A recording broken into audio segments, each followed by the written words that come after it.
Good morning all of you. Class 4 Hindi की पाठ्य पुस्तक है नंदिनी, क्लास 4 के लिए। पार्ट 1 तिरंगा, इसको हमने पढ़ लिया और इसके प्रश्न उत्तर भी हमने कर लिए हैं। पार्ट 2 गंगा, इसको भी हमने इस पाठ को भी हमने पढ़ लिया और इसके प्रश्न उत्तर भी हमने कर लिए हैं। पार्ट 3 साहस की जीत, इसको भी हमने पढ़ लिया और इसके प्रश्न उत्तर भी हमने कर लिए हैं। आज पार्ट 4 भय का भूत, इस पाठ को हमने आधा पढ़ा है। इस कहानी के माध्यम से, भय के भूत की कहानी के माध्यम से छात्रों को भय पर विजय प्राप्त करने के लिए क्या बताया गया है इस पाठ में, कि हमको डरना नहीं चाहिए, डर के आगे जीत है, हमें उसका डट के मुकाबला करना चाहिए, तब कोई भूत वूत नहीं होता है, उसके बारे में बताया गया है। और जो डर गया वो मर गया। आज हम यहाँ से पढ़ेंगे। संयोग से, वापस सुन लो, पार्ट 4 भय का भूत। ओके, इसको हमने यहाँ से लेके यहाँ तक पढ़ लिया। अब हम यहाँ से पढ़ेंगे, मेरे साथ साथ पढ़ोगे। आप छोटी क्लास हो, आपको अभी पढ़ना थोड़ा कम आ रहा है, आप साथ साथ चलोगे मेरे तो पढ़ना भी सीख जाओगे। संयोग से मुसीबत का मारा एक बाघ बारिश से बचने के लिए झोपड़ी के पीछे बैठा था। कहाँ पर बैठा था बाघ? झोपड़ी के पीछे। बाघ और शेर में अंतर होता है बेटा, ध्यान रखना है ना। किसके पीछे बैठा था? झोपड़ी के पीछे। झोपड़ी में कौन रहती थी? बुढ़िया। बुढ़िया की झोपड़ी कौन से गांव में थी? गंगापुर नामक गांव में थी। बुढ़िया का क्या नाम था? चंदा नाम था, ये ध्यान रखना। बेचारा बाघ बारिश से घबराया हुआ था। बाघ किससे घबराया हुआ था? बारिश से। बुढ़िया की बात सुनते ही वह और डर गया, क्योंकि बुढ़िया बोल रही थी ना, भय का भूत बहुत बड़ा होता है, इसलिए वो बाघ भी डर गया कि वाकई में भय का भूत बहुत बड़ा होता है, मेरे से भी बड़ा, मतलब शेर बोल रहा है, शेर मैं उस जंगल का राजा हूँ, वो मुझसे भी बड़ा है। इस कारण से वो बाघ भी डर गया। उसने सोचा, यह भय का भूत क्या भला है, जरूर यह कोई बड़ा जानवर है, यानी बाघ से भी बड़ा है, इसलिए उसने बोला ये जरूर कोई बड़ा जानवर है। तभी तो बुढ़िया शेर, बाघ और हाथी से अधिक भय के भूत से डरती है। मतलब बुढ़िया तो अपनी जान बचाने के लिए ऐसा बोल रही थी, नहीं तो शेर उसे खा जाता। तो इसने ऐसा बोला बुढ़िया ने, तो भय का भूत बहुत बड़ा होता है, शेर, बाघ और हाथी से भी बड़ा है। तो बेचारा वो बाघ भी ये बात सुनकर डर गया कि हाँ, वाकई में मेरे से बड़ा होगा। इससे पहले कि बाहर आकर वह मुझ पर हमला करे, मुझे ही यहाँ से भाग जाना चाहिए। और ये बात सुनकर वह बाघ क्या किया, उसने दुम दबाकर भाग गया।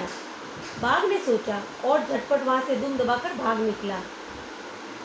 उसी गांव में एक धोबी रहता था। उसी गांव में कौन रहता था? एक धोबी। सुबह उसका गधा कहीं भाग गया, यानी धोबी का गधा था, वो कहीं भाग गया था। धोबी उसे ढूंढता हुआ सारा दिन बारिश में भीगता रहा, लेकिन गधा कहीं नहीं मिला। धोबी की पत्नी बोली, जाकर गांव के पंडित जी से क्यों नहीं पूछते, अभी बाघ उसका गधा मिला नहीं है। तो धोबी की पत्नी बोल रही है कि तुम जाके पंडित जी से पूछो कि हमारा गधा कहाँ गुम हो गया है। लेकिन ये थोड़ी ना पंडित जी बता सकते हैं कि उसका गधा कहाँ गुम हो गया है।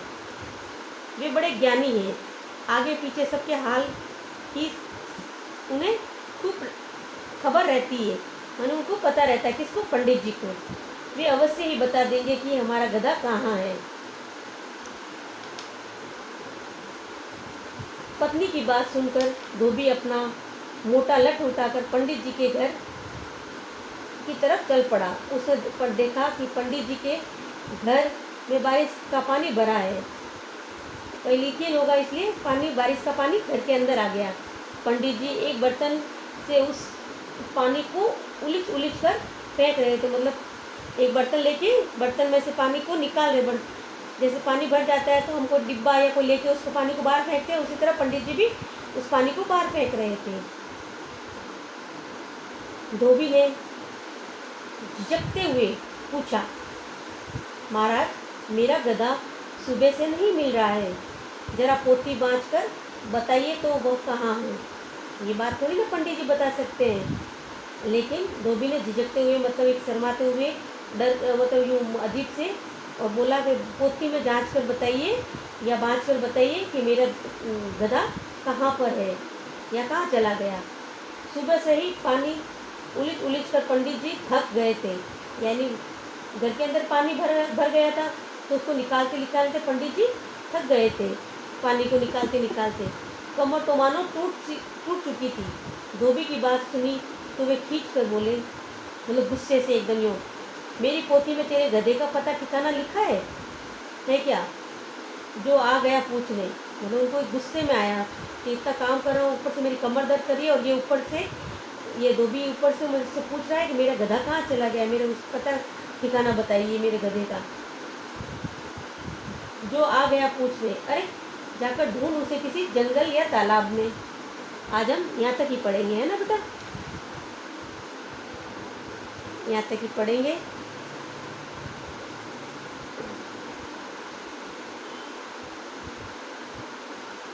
इसके कुछ प्रश्न उत्तर दूंगी मैं आपको, वो आपको करने हैं कॉपी में। शब्दार्थ तो हमारे हो गए हैं, नहीं हुए तो कर लेना, एक बार वापस रिपीट कर देती हूँ। भय यानी डर, जरूर यानी अवश्य, मिथ्या यानी बिना वजह, हमला यानी आक्रमण, अद्भुत यानी अजूबा, और खुश यानी प्रश्न। ये हमको कॉपी में करना है ना। उसके बाद में लिखित प्रश्न में सही उत्तर पर राइट का निशान लगाइए। क, गुड़िया के कितने पोते थे? 1 2 3। कितने थे? एक पे राइट लगाओ ऐसे, ओके। फिर है ख, पोता रोज कब कहानी सुनता था? दोपहर को, जागने से पहले या सोने से पहले? कब सुनता था? सोने से पहले। तीसरे पे राइट लगाओ, है ना। ग, गुड़िया की कुटिया की छत थी कमजोर, मजबूत, कमजोर या दोनों ही? कैसी थी गुड़िया की कुटिया की छत? कमजोर। कमजोर पे राइट लगाओ। यह आपका होमवर्क है, गृह कार्य जिसे हिंदी में बोलते हैं, गृह कार्य, ओके। ये करना है आपको। फिर है चौथा है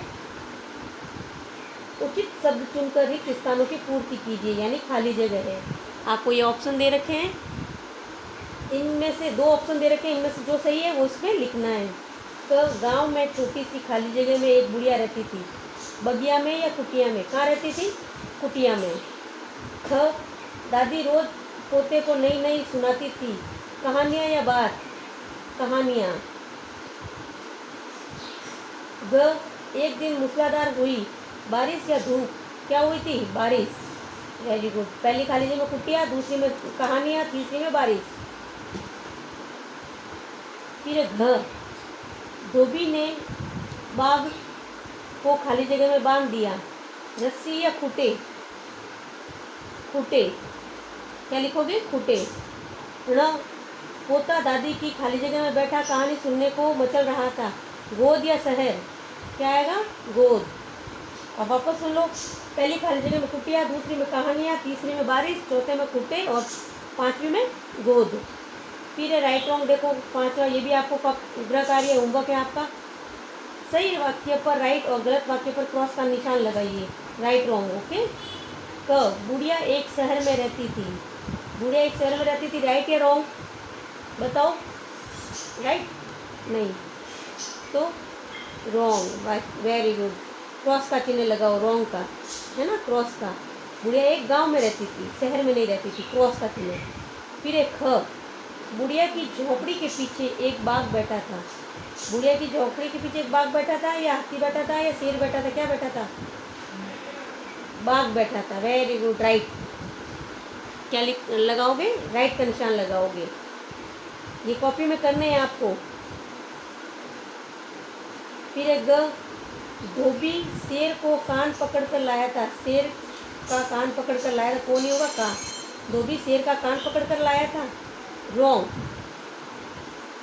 बाघ का कान, बाघ और शेर में अंतर होता है बेटा, इसमें बाघ लिखा होता तो आप राइट करते, नहीं तो अब यहाँ पे शेर लिखा होता, रॉन्ग का निशान लगाओगे।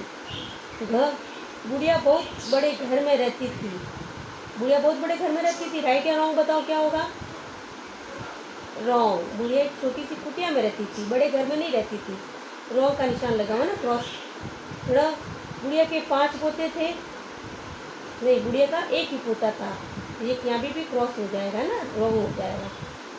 पहले में क्रॉस, दूसरे में राइट, तीसरे में क्रॉस क्रॉस क्रॉस, सब में क्रॉस।